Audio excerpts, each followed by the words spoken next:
하나님의 나라가 온전히 저희의 삶 가운데 임재함을 체험하게 하여 주시옵고, 하나님께서 주시는 그 영원한 기쁨을 저희가 삶에서 현재 체험할 수 있게 하여 주시옵소서. 성령께서 주시는 음성에 저희들 기울여 듣길 원합니다. 저희의 양심에 역사하여 주시옵소서. 그래서 숨겨진 자신을 발견하게 하여 주시옵소서. 예수님의 이름으로 기도합니다. 자, 오늘 죽음에 대한 묵상, 예를 볼 텐데요. 이것은 토마스 보스턴이라는 언약도죠. 영국에서는 청교도라고 이야기하지만 스코틀랜드에서는 언약도라고 이야기합니다.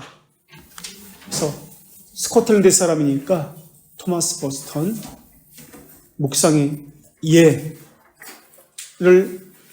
요약한 게 아니지, 그 사람이 한 묵상의 죽음에 대해서 어떤지 한번 살펴보겠습니다. 영적 성장은 신자의 기본적인 거예요. 생명이 있기 때문에 영적 성장이 있어야 하는 것은 당연한 겁니다. 베드로후서 3장 18절에 우리 주 곧 예수 그리스도의 은혜와 그를 아는 지식에서 자라가라 라고 베드로후서 3장 18절에서 말씀하고 있습니다. 자라가는 것은, 은혜를 아는 것은 당연한 것입니다. 하이델베르크 32문에서도 마찬가지로 참된 그리스도인은 그리스도의 능력으로 말미암아 새 생명을 얻는다라고 이야기합니다. 새 생명을 얻어서 그리스도의 일원이 된다. 그리고 그리스도의 기름 부음에 참여하게 됩니다 라고 이야기합니다. 그리고 성령의 권능으로 인해서 위의 것을 찾는다라고 이야기합니다. 그렇기 때문에 참된 그리스도인에게 영적 성장은 당연한 겁니다. 우리 그 이유가 하이델베르크 64문에 나오는데 한번 찾아볼까요? 120페이지 64문에 120페이지에 64문에 나옵니다. 하이델베르크 64문입니다. 64문에 보면은 이 교리는 인간을 부주의하고 모독적으로 만들지 않습니까? 그렇지 않습니다. 그 이유는 참된 믿음으로 그리스도에게 접붙여진 받은 자는 감사의 열매를 맺지 않는 것이 오히려 불가능하다고 이야기합니다. 감사의 열매를 맺는다는 거예요. 그렇기 때문에 참된 신자는 감사의 열매를 맺습니다. 그런데 기독교 신앙의 가장 핵심적이고 기본적인 이 묵상이 오늘날에는 마치 비성경적인 마인드 컨트롤과 같은 그러한 것으로 취급받습니다. 오히려 불교나 힌두교에서는 명상과 같은 그런 개념으로 받아들여지기도 합니다. 이것은 성경과는 전혀 상관이 없고요. 우리가 하고 있는 이 묵상과도 전혀 상관이 없습니다. 청교도 시대에는 우리가 이미 살펴본 대로 많은 사람들이 이 묵상에 대한 중요성을 설교했습니다. 그리고 이것에 대해서, 묵상에 대해서 책도 많이 썼습니다. 묵상이 중요한지 가장 대표적인 묵상으로 나온 것이 있는데 그게 철로역정이잖아요. 감옥에서 아무것도 없었습니다. 묵상을 통해서 만드는 것이 좋은 번연의 철로역정입니다. 그렇다면 왜 묵상을 잃어버렸을까요? 칼빈주의가 묵상을 하지 못하도록 가로막았기 때문에 그런가요? 우리 어거스틴에 보면은 묵상이 또 좋은 책이 있습니다. 묵상을 통해서 나온 것이 있습니다. 우선 자기의 자서전적인 고백록이 있습니다. 묵상을 통해서 나온 거예요. 또 하나는 아직 이루어지지 않았지만 하나님의 도성과 같은, 하나님의 도시와 같은 이러한 책도 묵상을 통해서 나온 것입니다. 하나는 자기 성체를 통해서 나왔고요. 하나는 역사 가운데 나타난 하나님의 뜻이 무엇인지, 하나님의 도성, 우리가 추구하는 미래의 하나님의 나라에 대해서 신학적으로 이렇게 나온 것이 하나님의 도성, 자기 성찰을 통해서 나온 것이 고백록. 존 버녀는 무엇이요? 고백록과 같은 것이 누구? 존 버녀의 죄인 괴수에게 넘치는 은혜라는 책입니다. 그래서 묵상은 두 종류의 부류가 있습니다. 자기 성찰과 관련된 것과 교리와 관련된 것. 이 이야기를 좀 이따 하겠습니다만은, 왜 우리는 이러한 묵상을 잃어버렸습니까? 신학적으로 이 묵상은 바울과 칼빈주의 사상에 기초하고 있습니다. 우리는. 그러나 로마 가톨릭도 묵상이 있습니다. 로마 가톨릭은 철학적으로는 아리스토텔레스의 철학에서 비롯되고요. 아리스토텔레스의 철학은 플라톤의 철학과는 다르게 아래에서 위로입니다. 플라톤은 위에서입니다. 아래로. 아리스토텔레스의 철학에 기초하고 있고요. 신학적으로는 토마스 아퀴나스의 사상에 기초하고 있습니다. 이것을 배경으로 묵상을 합니다. 인간적인 이성을 사용하기를 즐겨합니다. 그런데 17세기 후반부터 청교도의 이 묵상이 방법론적인 묵상으로 바뀌어지기 시작합니다. 스콜라주의적 사상이 들어왔기 때문에 그렇습니다. 그래서 인간의 방법, 기교 이런 것을 가지고 이야기하기 시작합니다. 오늘날도 이 묵상을 하면은 이런 방법적인 것, 이런 기교적인 것을 가지고 관심을 갖습니다. 우리는 공상적인 묵상이 아닙니다.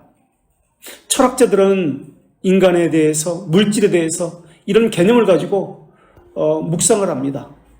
우리는 묵상의 주제는 항상 한정되어 있습니다. 성경이라는 이 주제 밖으로 넘어가지 않습니다. 성경을 무시하지 않습니다. 상상의 나래를 펴지 않습니다. 이런 것은 거짓 영성, 신비주의입니다. 이런 것과는 부류가 멉니다. 청교도 묵상은 두 가지 것을 단련시켰습니다. 하나는 지성, 또 하나는 감성입니다. 지성과 감성을 통해서 묵상을 했습니다. 우리는 보통 묵상을 느낌, 감정, 감성만 가지고 접근하는 경우가 있는데 그렇지 않습니다. 청교도는 지성과 함께 이 주제를 생각했습니다. 그래서 토마스 왓슨은 우리 묵상의 산에 오르다 토마스 왓슨은 묵상을 하나님의 진리를 기억하는 것이다. 이 진리를 진지하게 상고해서 우리 자신에게 적용시키는 지성의 거룩한 실천이다 라고 정의를 내립니다. 지성의 거룩한 실천이다. 에드먼드 칼라미는 참된 묵상을 할 때 그리스도에 대해서 묵상을 할 때 마음이 그리스도에 대한 사랑으로 불타오르게 하고 하나님의 진리에 대해서 묵상해서 마음이 그 진리를 따라 변화되게 한다라고 이야기합니다. 마음은 그리스도의 사랑에 대해서 불타오르게 하고 그리고 그 진리에 대해서 우리의 삶이 변화되게 한다라고 합니다. 그래서 죄에 대해서 묵상할 때는 죄를 미워하게 만듭니다 라고 이야기합니다. 묵상은 은혜의 수단의 기초입니다. 그래서 은혜의 표지인 회개, 자기 부인, 이러한 신앙들을 더 깊이 있게 만드는 것이 묵상입니다. 그리고 하나님과 교회, 그리고 다른 지체와의 관계를 더 강화시켜주는 것이 묵상입니다.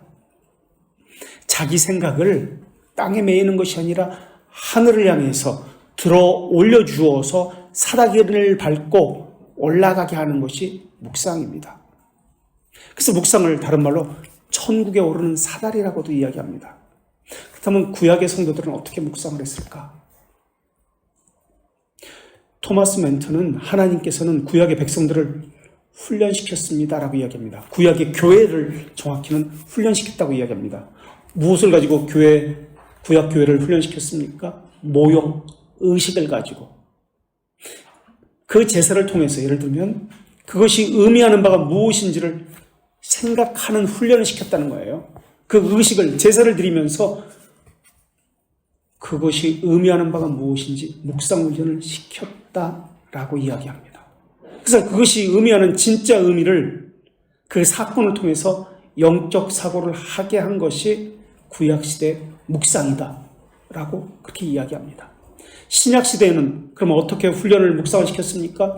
우리 삶의 일상사에서 일어나는 일들을 통해서 회사에서 있을 때 또는 집에서 있을 때 들판에 있을 때 통상적 기능과 자신들이 행하는 직무를 통해서 그리스도와 천국을 묵상하도록 가르쳤다라고 토마스 멘트는 그렇게 이야기합니다. 그래서 은혜 받는 마음은 증류수와 같다고 이야기합니다. 증류수. 그래서 자신이 접하는 그 은혜들을 마음으로 하나님 안에서 모든 것을 바라보게 한다라고 이야기합니다. 모든 것 속에서 하나님을 바라보게 하는 것이 증류수의 역할이다라고 이야기합니다. 그게 묵상이라고 이야기해요. 그런데 이제 우리 일상생활에서 하는 이러한 묵상을 임시적 묵상이라고 하는데 이 임시적 묵상에는 위험한 요소가 있습니다. 모든 상황 속에서 하나님을 바라본다라고 할 때 이것을 임시적 묵상이라고 하는데 위험이 있었는데 이런 위험은 국교도 조셉 홀이라는 사람은 국교도와 비국교도가 1662년에 나뉘어지잖아요. 근데 이때 국가 소속이 된 사람들을 국교도라고 이야기합니다. 국교도 조셉 홀. 이러한 일시적인 묵상, 임시적 묵상을 방치하면 말씀에서 이탈할 수 있다라고 이야기합니다. 그래서 로마 가톨릭의 영성처럼 미신적이 되고 만다라고 이야기했습니다.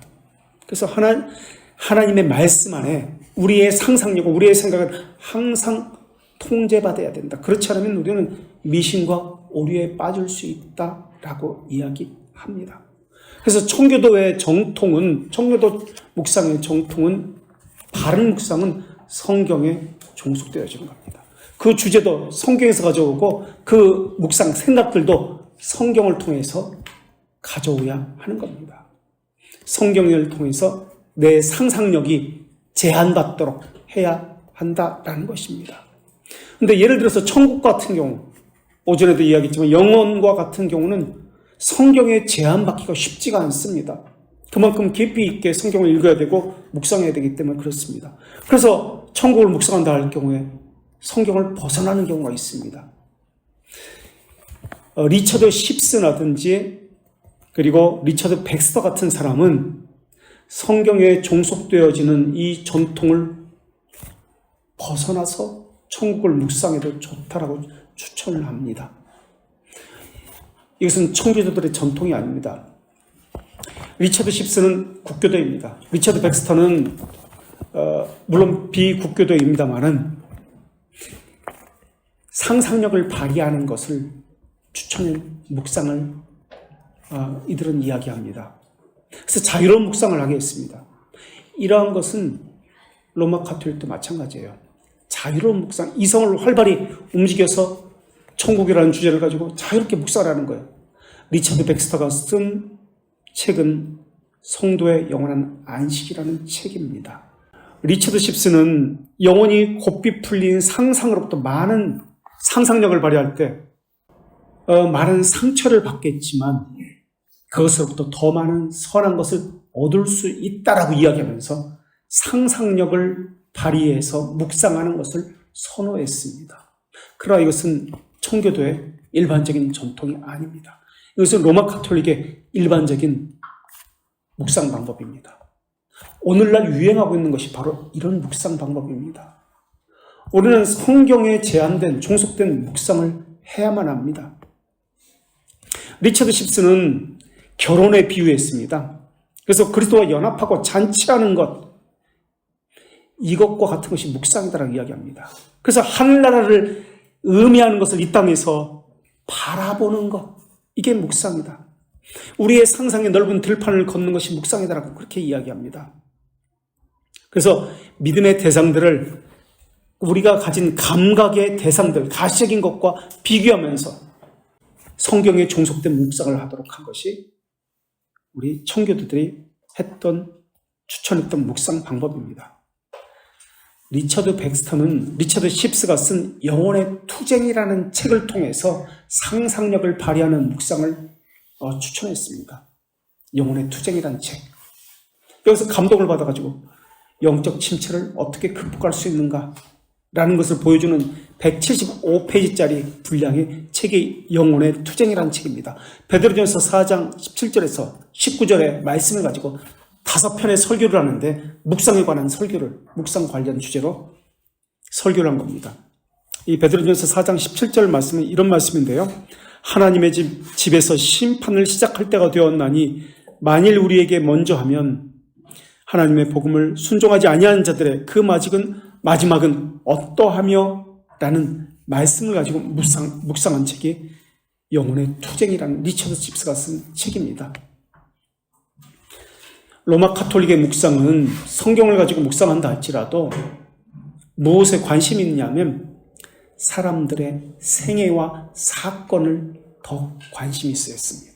그래서 사건을 가지고 묵상을 합니다. 사건 속에 들어가서 자신이 이 사람도 되었다, 저 사람도 되었다, 상상력을 가지고 발휘하는 것이 로마 카톨릭의 묵상입니다. 관상기도 같은 것이죠. 그러나 우리 개혁파는 사건이 아닙니다. 특수한 명제를 가지고 성경의 교리를 가지고 묵상했습니다. 그래서 청교도들은 성경의 명제에서 교리에서 벗어나서 자유롭게 묵상하는 것을 가장 두려워했습니다. 로마 카톨릭은 안셀무스, 이그나티우스 로열라와 같은 사람들의 그 묵상법을 따랐는데요. 그래서 사건 속에 들어가길 좋아합니다. 예수님이 고난, 체포, 재판, 죽음, 부활 이런 사건들을 시각화합니다. 그래서 오감을 동원해서 맛을 보고 눈으로 보고 만지고 이런 오감을 동원해서 이 사건 속에서 예수님을 바라보는 겁니다. 예수님을 상상하는 겁니다. 상상력의 문을 열어서 묵상을 했던 겁니다. 이게 로마 카톨릭의 방식이에요.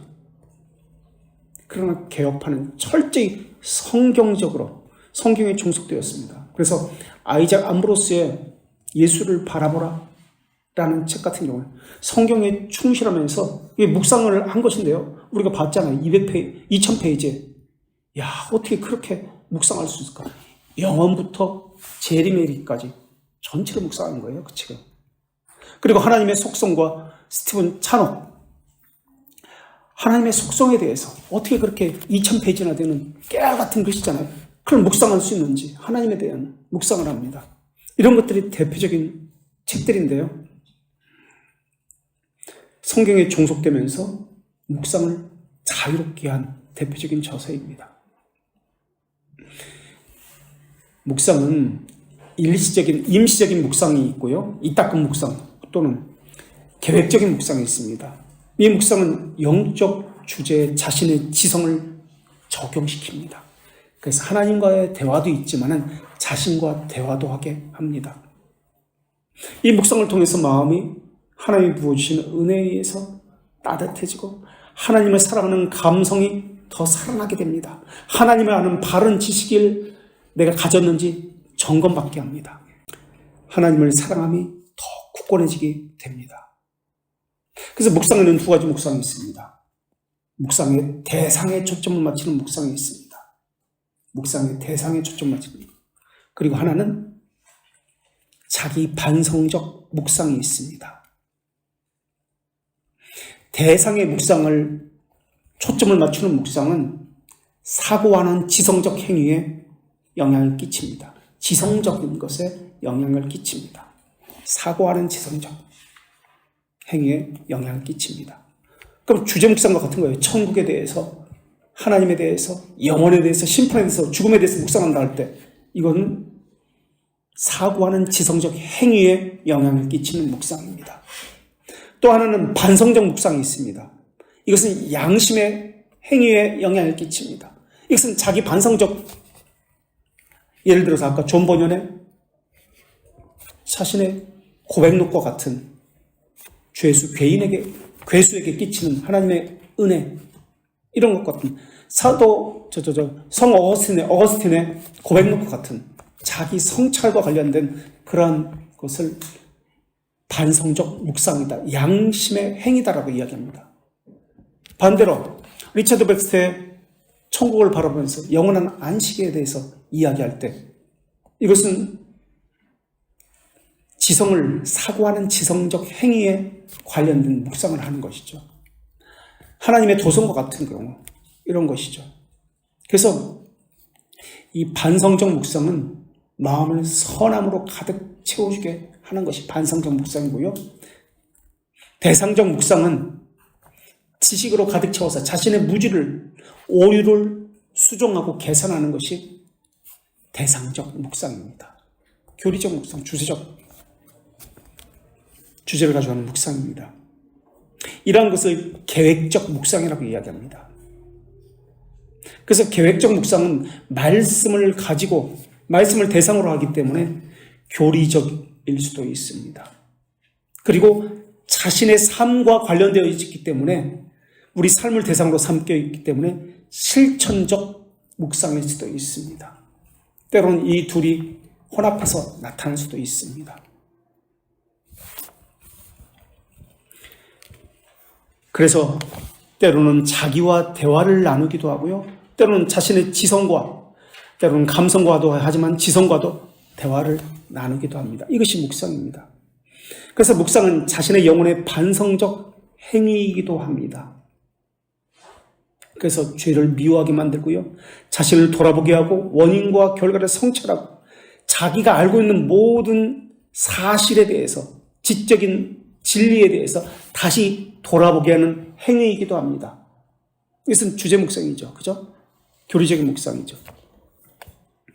그래서 진리에 대한 토마스 왓슨은 진리에 대한 지식과 진리에 대한 묵상은 차이가 있다라고 이야기합니다. 진리에 대한 지식과 진리에 대한 묵상은 엄청난 차이가 있다라고 이야기합니다. 이것은 마치 횃불의 빛과 태양의 빛의 차이다라고 이야기합니다. 진리에 대한 지식과 진리에 대한 묵상은, 진리에 대한 지식은 횃불의 빛인데 진리에 대한 묵상은 태양의 빛이다. 정원에 심어놓은 식물들을 자라게 하기 위해서 횃불을 그 정원에 꽂아 놓았을 때 그 빛에 의해서 식물이 자라는 것은 아니다. 식물은 아무런 영향을 그 횃불의 빛에게서 받지 않습니다라고 이야기합니다. 식물이 자라는 것은 태양 빛에 의해서 그 식물이 자라납니다 라고 이야기합니다. 마찬가지로 우리를 자라게 하는 것은 횃불의 빛, 다시 말하면 진리에 대한 지식이 아니라 진리에 대한 묵상이 우리를 자라게 합니다. 진리 속에서 생명을 낳는 것은 묵상입니다라고 이야기합니다. 묵상이 없으면 진리를 변증할 수도 없습니다. 묵상이 없으면 자신에 대한 지식, 반성적 지식도 갖출 수 없습니다라고 이야기합니다. 그래서 묵상에 대해서 생소한 사람은 하나님에 대한 지식에 있어서도 생소하고 자신에 대한 지식에서도 생소합니다라고 이야기합니다. 그래서 그리스도인을 그리스도인으로 만드는 것이 묵상이다 라고 이야기합니다. 토마스 왓슨이 그렇게 이야기했습니다. 제임스 어셔라는 사람은 우리는 묵상의 필요성을 알고 있습니다. 알고 있다면, 그리고 천국에 가기를 원하고 있다면 이 의무를 실천해야 합니다 라고 이야기했습니다. 묵상이 없으면 설교도 깊이 있는 지성적 설교를 할 수가 없습니다. 풍부한 감성적 설교, 명확한 적용도 결여될 것입니다라고 벵겔 주석을 쓴 벵겔이 그렇게 이야기합니다. 설교도 묵상에서 나오는 거예요. 설교를 듣는 것도 묵상에서 나오는 거예요. 자신의 영혼을 바르게 자라게 하는 것도, 성장시키는 것도 묵상에서 나오는 겁니다. 내 자신 전체를 본문에 적용시켜라. 그리고 본문 전체를 내 자신에게 적용시켜라. 이렇게 이야기합니다. 적용 역시 본문 자체에 우리 자신을 적용시키고 본문이 우리 자신에게 적용시켜야 한다는 거예요. 토마스 구찌라는 사람은 그대가 이 경건한 묵상의 의무가 주는 묵상의 달콤함을 맛본 적이 있다면 특히 주일에는 잡담함이나 한가한 담화에 시간을 쏟지 않을 것이다 라고 이야기했습니다. 리처드 백스터는 우리 주님이 사망과 지옥을 완전히 정복하고 우리를 위해서 천국을 취하신 날보다 묵상하기에 더 합당한 날이 어디에 있겠는가 라고 이야기했습니다. 은혜 안에서 바르게 자라고 있는지 자신에게 물어보십시오. 자신을 살피십시오. 과거를 반성해 보십시오. 내가 어떻게 했지? 물어보십시오. 미래를 전망해 보십시오. 하나님의 은혜로 내가 무엇을 해야 하지? 물어보십시오. 율법적 질문을 하지 말고 거룩한 열정과 성령이 역사하는 은혜 안에서 자라가기 위해서 자신에게 마음으로 질문해 보십시오. 리처드 백스턴은 그렇게 우리에게 이야기하고 있습니다. 윌리엄 브릿지라는 청교도가 있습니다. 만일 묵상을 실천함으로 유익을 얻으려 한다면 여러분은 구체적 적용에까지 이르러야 합니다. 그리스도를 묵상하되 그리스도를 여러분의 영혼에 적용시켜야 합니다. 천국에 대해서 묵상한다면 천국을 여러분의 영혼에 적용시켜야 합니다. 묵상과 실천은 두 자매처럼 손을 맞잡고 함께 가야 합니다. 라고 이야기합니다. 천국을 묵상한다면 천국을 자신의 삶에 적용시켜 보십시오. 죽음을 묵상한다면 죽음을 자신의 삶에 실제 자신이 죽는다는 가정하에 적용시켜 보십시오. 심판을 묵상한다면 자신의 삶에 실제 자신의 영혼에 적용시켜야 한다고 이야기합니다. 실천 없는 묵상은 에드몬드 칼라미는 여러분의 죄악을 더하게 할 것입니다. 라고 이야기합니다. 묵상을 하되 적용이 없는 묵상은, 실천이 없는 묵상은 죄를 더하게 한다라고 이야기합니다. 토마스 왓슨은 설교를 하면서 성도들에게 무슨 말을 했냐면, 묵상은 영혼이 어떤 것을 열렬하게 긴밀하게 적용한 것으로 묵상을 통해 사람의 지성을 그 일에 깊이 생각하게 만듭니다. 자신의 유익과 이익들을 위해서 그 일에 거하게 만듭니다. 그 일을 고정해서 생각하게 만듭니다. 결국 그 묵상은 하나님의 영광으로 나아가게 만든다라고 이야기했습니다. 묵상을 하지 않는 우리에 대해서, 자신의 모습에 대해서 생각을 해보십시오. 어떤 생각들을 하고 살아왔습니까? 우리의 생각은 대부분이라고 거의 100%일걸요? 항상 죄악된 일, 자기 배를 위한 생각으로 가득 채우지 않았습니까? 그렇게 시간을 보내지 않았습니까? 그리고 그 생각들에게 이끌려가서 자기를 주체하지 못하고 그렇게 붙들려 살지 않았습니까? 그것들이 하나님과 얼마나 그 생각들이 원수가 되었고 하나님을 욕되게 했는지 생각해 보십시오. 농부는 자기 땅에서 자라는 곡식에 대해서만 생각합니다. 의사는 병 고치는 것, 자신의 환자에 대해서만 생각합니다. 가게 주인은 자기가 어떻게 물건을 팔지, 이득은 얼마나 남을지 장사하는 자처럼 생각합니다. 그리스도인이라고 불린다면 무엇을 생각해야 합니까? 당연히 하나님과 구주에 대해서 생각하는 것 당연한 것 아닙니까? 묵상이 게으르게 된다면 하나님에 대한 사랑이 파괴되었다는 뜻입니다. 그리고 하나님에 대해서 생각하는 것 자체를 점점 불쾌하게 생각하게 될 것입니다. 그리고 죄를 즐거운 것으로 생각하게 될 것입니다. 그래서 죄악된 것을 생각하기를 즐거워하게 될 것입니다. 그리고 온갖 시험과 유혹 앞에서 넘어져서 상처투성인 채로 그렇게 무너져 내려져 있는 자신을 발견하게 될 것입니다. 나다나엘 레이뉴라는 청교도는 어떤 경건의 의무도 우리에게 먼저 다가오는 법은 없다라고 이야기합니다. 우리가 그 경건의 의무에 다가가야 한다라고 이야기했습니다.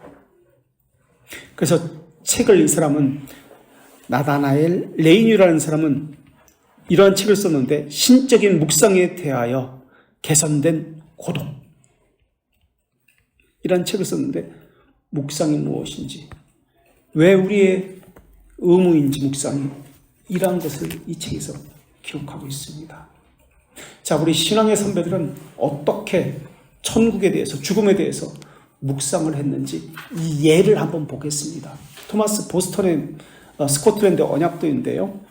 교리적으로 어떤지 한번 살펴보세요.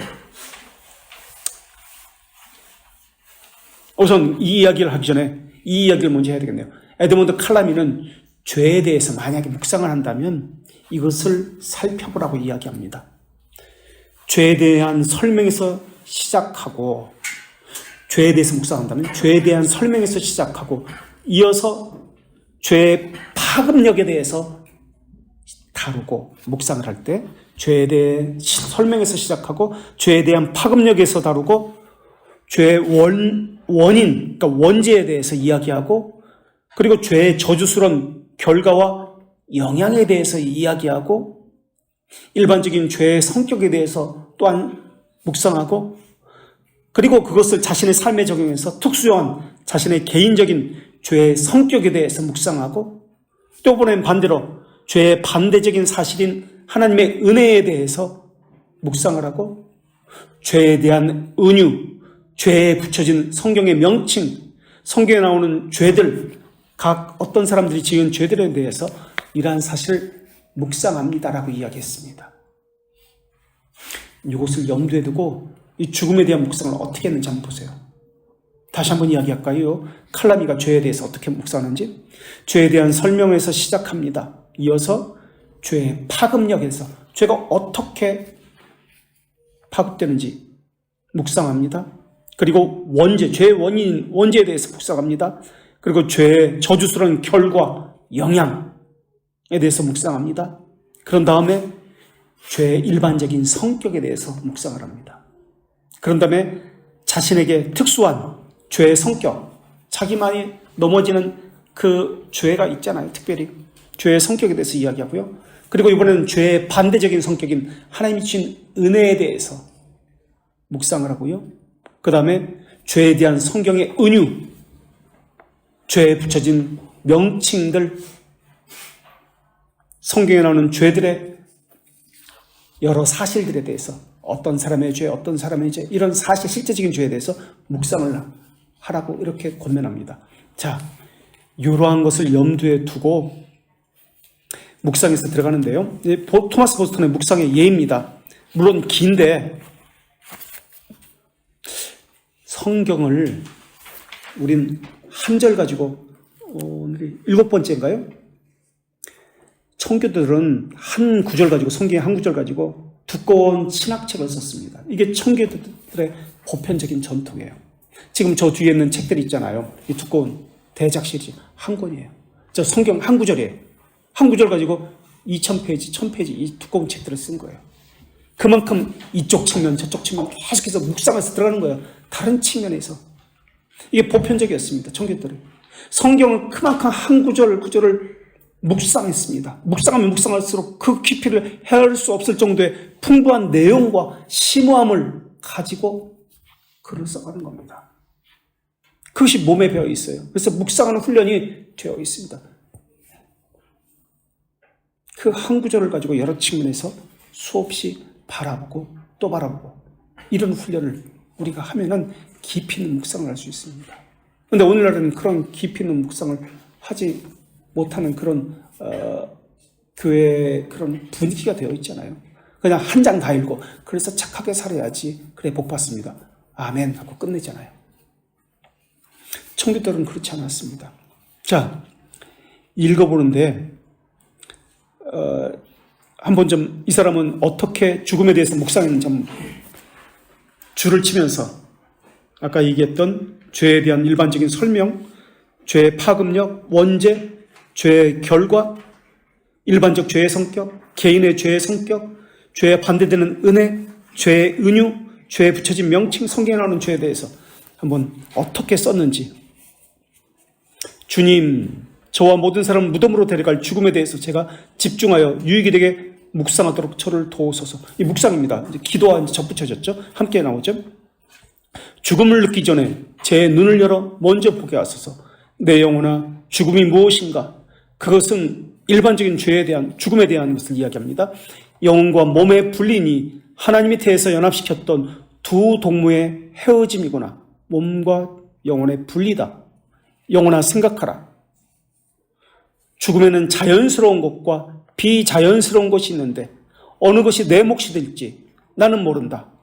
바람에 꺼져버리는 촛불처럼, 아니면 심지와 기름이 떨어지면 없어질 질병이나 나이 들므로 내 생명은 사라져 버릴 것이다. 죽음의 원인이 무엇인가? 야, 죽음의 원인. 교리적인 지금 원인은 내 안에 있다. 죄와 죽음을 연결하고 있습니다. 지금 이제 죽음의 원인은 내 안에 있다. 내 안에 수많은 질병의 씨앗이 있어서 언젠간 내 생명을 앗아가겠지만 가장 큰 원인은 죄다. 원죄를 이야기하고 있습니다. 죄로 인해서 세상에 죽음이 들어왔다. 원죄로 인해서, 죄로 인한 파급력, 결과, 이것을 지금 이야기하고 있어요. 이게 그냥 단순히 몇 줄 되지 않는데 여기에 교리적으로 아주 정교하게 지금 묵상이 되어 있어요. 죄로 인해서 세상에 죽음이 들어왔다. 원죄의 결과, 내가 죄를 범했더니 죽게 되리라. 내 영혼아, 죽음의 결과를, 죄의 결과를 눈으로 목도하라. 죄의 영향력에 대해서 이제 쓰고 있습니다. 죽음이라는 단호한 사자가 다가와 어떻게 온몸을 고통으로 채워. 고통이라는 단어. 죽음을, 눈동자를 긴장시키고 얼굴을 창박하게 만드는가. 죽음이 공격을 가하면 호흡은 사라지고 영혼은 떠나며 몸은 생기 없는 흙더미 위에 버려진다. 여러 가지 비유적인 의미도 될 수 있겠죠. 죽음이라는 건 실제적인 육체의 죽음도 되지만 영혼의 죽음도 여기서 생각나게 합니다. 생기 없는 흙더미 속에 버려진다. 죽은 자가 사라졌으니 친구들이 슬피 울고 산자의 땅에서 더 이상 그를 보지 못하리라. 죽음의 특징이 무엇인가? 일반적인 죄의 성격, 죽음의 특징에 대해서 이야기합니다. 죽음은 분명하고도 그러면서 불분명하다. 그렇죠? 분명하기도 하면서 불분명하다. 가장 유쾌한 모습을 띠더라도 무섭다. 어차피 가야 할 길이나 한 번 잘못된 방식으로 가면 두 번 다시는 바른 방식으로 갈 수 없다. 영혼아, 죽음의 반대는 무엇인가? 죽음의 반대되는 은유를 또 이야기하고 있습니다. 이곳에서 우리가 누리는 생명조차 달콤하지 아니한가? 영광 가운데 주어지는 영원한 생명은 더 이상 죽음에 무릎 꿇지 않는다. 영혼아, 그리스도의 죽으심이 사망에 쏘는 것을 제거하신 것을 잊었는가? 내가 그들을 소울의 권세에서 속량하며 사망에서 구속하리니 사망아, 내 재앙이 어디 있느냐? 스오라, 내 멸망이 어디 있느냐? 뉘우침이 내 눈앞에서 숨으리라. 죽음과 유사한 것은 무엇인가? 이제 죽음의 은유적 비유를 또 이야기하고 있습니다. 그죠? 무엇에 비유할 수 있는가? 죽음은 초가 꺼지는 것이다. 녹아내리는 것과 비슷하다. 성경의 은유를 가지고 또 이야기해요. 네. 참 기가 막혀요. 그냥 무심코 볼 때는 우리가 아까 칼라니의 그 죄에 대한 묵상을 하는 방식, 예를 보지 않았다면 이것은 그냥 그래 그냥 무심코 읽을 수 있는데 그것과 비교해서 읽으니까 여기는 지금 정교한 교리적인 것들을 다 담고 있습니다. 죽음과 유사한 것은 무엇인가? 무엇에 비유할 수 있는가? 죽음은 초가 꺼지거나 녹아내리는 것과 비슷하다. 애굽의 교도소 간수처럼 두 사람의 감옥문을 열어 한 사람은 심판자의 자리에 하나는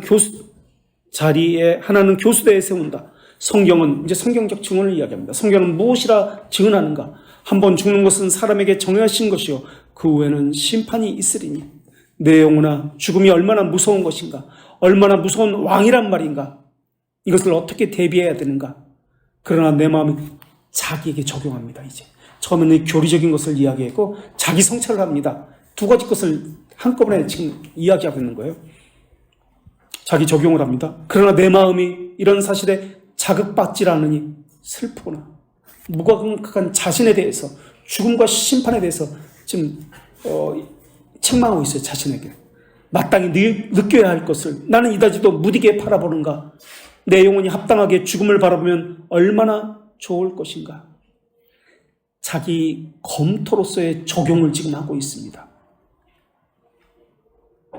자기 검토로서의 적용은 좀 이따 다시 이야기하겠습니다. 이거 다 읽고서. 자기 검토로서의 적용을 하고 있는데 죽음을 바라보면 얼마나 좋을 것인가? 그리하면 지혜롭게 내 마지막을 숙고할 터인데, 하지만 애석하게도 나는 스스로 이것을 명령할 능력도 없고 단 한순간이라도 진지하게 생각할 능력도 없구나. 내 마음이 죽음에 관한 묵상으로 자각받도록 생각하느니 차라리 손톱으로 바위를 긁는 게 낫겠구나. 하지만 주님, 당신께 간구하나이다. 자연스럽게 또 기도로 넘어가요. 당신께 간구하나이다. 묵상 내용에 합당하게 마음을 움직이도록 도와주셔서 당신께서 나를 위해 죽음을 예비하셨나이다. 이제는 저를 죽음에 준비되도록 도우소서. 실질적인 죽음으로 준비하도록 도와달라고 얘기합니다. 당신께서 우리가 하는 일을 우리 안에서 효과가 나게 하셨으니 저를 죽음에 준비하도록 해주실 것을 믿습니다. 우리가 사망에 쏘는 곳에서 어떻게 건짐을 받을지 길을 보여주신 주님을 찬양합니다. 그러하오니 당신의 손에 제 영혼을 의탁합니다. 내 하나님이 되시어 죽음에 이르기까지 인도하소서. 아멘. 이렇게 썼습니다. 자, 자기 검토로서의 적용은 이러한 요소로 이루어져 있습니다. 하나는 시험입니다. 또 하나는 책망과 권면입니다. 이 두 가지 것으로 이어진 것이 자기 검토로서의 적용입니다. 지금 토마스 보스턴은 자신에게 자기 검토로서의 적용을 합니다. 왜 나는 이것에 대해서 자극받지 못하고 무뎌있지? 왜 나는 마땅히 느껴야 될 것을 무디게 생각하고 바라보고 있지? 내 영혼이 합당하게 죽음을 바라보면 얼마나 좋은가? 자기에게 지금 성찰을 하고 시작합니다. 자신의 양심에. 그래서 이것을 할 때, 다룰 때 두 가지 요소가 필요한데요. 시험과, 첫째 시험, 두 번째 책망과 권면입니다. 시험이라는 것은 묵상이 살아있는 신앙을 갖게 하는 것과 관련되어지는 것이 시험입니다. 내가 하는 묵상이 살아있는 신앙을 갖게 만드는 것과 관련되어 있다라는 것이 시험입니다. 참된 묵상을 하면요, 반드시 실천적이게 되어 있습니다. 그래서 묵상할 때 하나님과 대화하도록 자기 영혼을 각성시킵니다. 습관적으로 내가 믿고 있는 것이 무엇이지? 습관적으로 내가 알고 있는 이 진리, 복음이라는 것이 무엇이지? 하나님께 주신 그 습관적으로 믿고 있는 약속, 알고 있는 권면에 대해서 다시 점검합니다. 성경을 통해서 내가 일반적으로 알고 있는 것에 대해서 다시 점검을 받습니다. 그리고 그것을 진심으로 성경적으로 맞는지 생각합니다. 그리고 자기 영혼이 그것을 계속 씹고 씹어서 달콤해질 때까지 씹어 먹습니다. 송이꿀보다 달도다. 이 율법의 말씀이 라는 것을 이것을 통해서 생각하게 됩니다. 왜 하나님에 대해서 묵상해서 싫습니까? 왜 하나님에 대한 생각하는 것을 귀찮아합니까?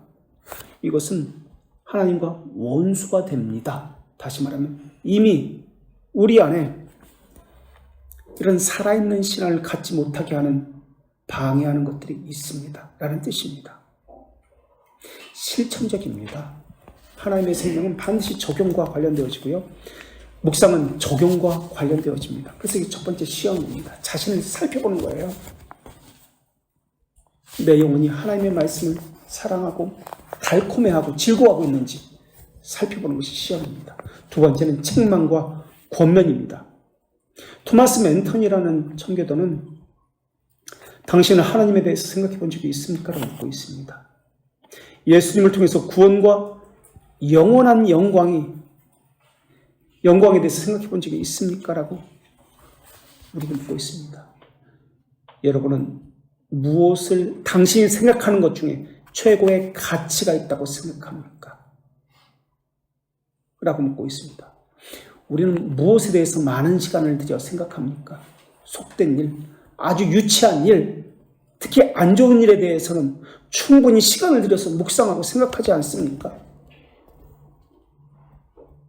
하지 않아도 되는 생각들을 충분한 시간을 들여서 생각하지 않습니까? 그런데 당연히 해야 하는 하나님과 하나님의 말씀에 대해서는 왜 그렇게 하지 않는 것입니까? 왜 충분한 시간을 들이지 않고 잠시 잠깐 하는 척하고 마는 것입니까? 그리고 또 다 했다라고 그렇게 여기는 것입니까? 묵상을 하는 일에 있어서 우리는 어떤 존재입니까? 어떤 묵상을 하라고 우리는 명령을 받았습니까? 책망과 권면을 자신에게 하라고 이야기합니다. 이게 자기 검토로서의 적용입니다. 이게 지금 토마스 보스턴이 죽음에 대한 짧은 문장이잖아요. 그 묵상입니다. 자, 이번엔 영국의 브리스톨이라는 도시에서 사역을 했던 고아원 원장입니다. 고아원 원장님, 독일 사람인데 영국까지 가가지고 고아원을 열었어요. 조지 뮬러 묵상법인데요. 성이 뭘까요, 이 사람? 조지 뮬러 성. 이건 뭐 굳이 알아야 되는 것은 아닌데 성이 뮬러예요. 뮬러. 성이 뮬러고 조지가 이름이에요. 자, 조지 뮬러에 대한 묵상 어떻게 했는지 이 사람은 5가지를 가지고 이렇게 묵상을 했습니다. 본문에서 다음과 같은 내용을 찾아서 삶에 적용하는 방법입니다. 첫째, 내가 따라야 할 본이 무엇입니까? 둘째, 내가 순종해야 할 명령이 무엇입니까? 셋째, 내가 버려야 할 죄가 무엇입니까? 넷째, 내가 주장해야 할 약속이 무엇입니까? 다섯째, 하나님에 대한 새로운 지식이 무엇입니까? 자, 설교를 듣고 이제 이런 방법으로 묵상할 수 있습니다. 묵상은 이제 여러 가지 종류를 우리가 배웁니다. 사실 종류, 방법이 중요한 게 아니에요. 오늘날은 방법을 중요시 여긴다고 했죠. 이것은 로마 카톨릭의 그런 17세기 이후에 스콜라 철학이, 스콜라주의가 개혁파 신앙 가운데 들어왔기 때문에 그랬어요. 그래서 스콜라 칼빈주의 신학이죠. 일종의 말을 하자면. 다니엘이 내가 따라야 할 본이 무엇인가? 첫째, 이 성경 본문을 가지고 이렇게 묵상할 수 있습니다. 다니엘이 바벨론 포로로 끌려갔지 않는가? 다니엘은 포로였는데 하나님께서 다니엘을 가장 높은 지위에 올려주셨다. 그런데 다니엘은 하나님과 높은 지위에 있는데도 불구하고 그 지위를 빼앗길 것인데도 불구하고 지속적으로 사람들이 보는 앞에서 부끄러워하지 아니하고 두려워하지 아니하고 기도하고 경건 생활을 지속적으로 하였다. 나는 다니엘에게서 무엇을 배워야 하는가? 이런 식으로 내가 따라야 할 본을 거기서 찾을 수 있습니다. 두 번째, 내가 순종해야 할 명령은 무엇인가? 이스라엘이 바벨론 포로로 끌려간 것은 이스라엘의 불순종 때문이었다. 이스라엘은 이제 더 이상 예루살렘 성전에서 예배하지 못하게 되었다. 하나님 이스라엘의 예배를 더 이상 받아주지 않으신다고 하셨기 때문에 바벨론의 포로로 끌려가게 하셨고 예루살렘 성전을 파괴했다. 그런데 다니엘은 예루살렘 성전에서 예배하고 기도하는 그의 모습은 여전히 어디서든 참된 예배자의 모습으로 행하고 있었다. 성전이 없어도 다니엘처럼 예배하는 자가 되어야 하지 않을까? 내가 순종해야 할 명령, 하나님은 내게 성전에서가 아니라 어디에서든 언제 어디서든 누구 앞에서든 예배와 기도 생활을 하길 원하신다. 이렇게 할 수 있습니다. 그 다음에 세 번째, 지금 예를 드는 겁니다. 지금 내가 버려야 할 죄. 이스라엘 가운데 왕 가운데 시드기야 왕이 있었는데 이 시드기야 왕은 친애국 정책을 썼다. 그리고 하나님을 배반했다. 하나님만을 신뢰해야 하는데 강대국인 애굽 나라를 신뢰했다. 결국 시드기야 왕은 두 눈이 뽑히고 죽는 날까지 옥에 갇혀 살다가 죽었다. 그리고 불신앙으로 인해서 성전이 파괴되었고 이스라엘은 멸망하게 됐다. 하나님은 하나님을 의지하지 아니하고 사람을 의지하는 것에 대해서 이렇게 큰 벌을 내리셨다. 가장 큰 벌은 예배하지 못하게 하는 성전 파괴였다.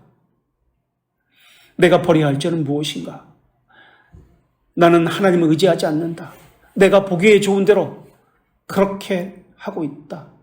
내 상황이 좋지 못하기 때문에, 성전이 없기 때문에, 내가 포로이기 때문에 나는 기도할 수 없다. 묵상할 수 없다.